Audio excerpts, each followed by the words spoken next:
a public position is a sacred trust from the people, and the voice of the people is the voice of God. Oh, katsa gamay dong. Talawa, iyan na po nagibalik. The voice of the people is the voice of God. Ang mga mayor, yung tao na usa ka doon na sa mga mayor. Sabot lang gid ka anak ko, ngano magdumili pa magkag malangan-langan pa magkadiha.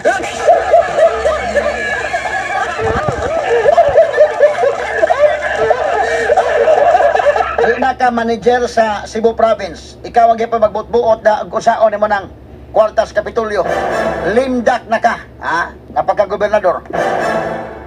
Iyahe mo, pahimuag trust fund mo ni mo una. Ang suri-suroy kay giuna. Dili na maoy gikinahanglan sa mga tao eh. Di ka magka-relate ana kay mga sakit mo adto mo sa private hospitals. Ang mga pobre adto gina mo dangop sa public hospitals. Mo na di ka relate kinis Gobernador Gwendolyn Garcia.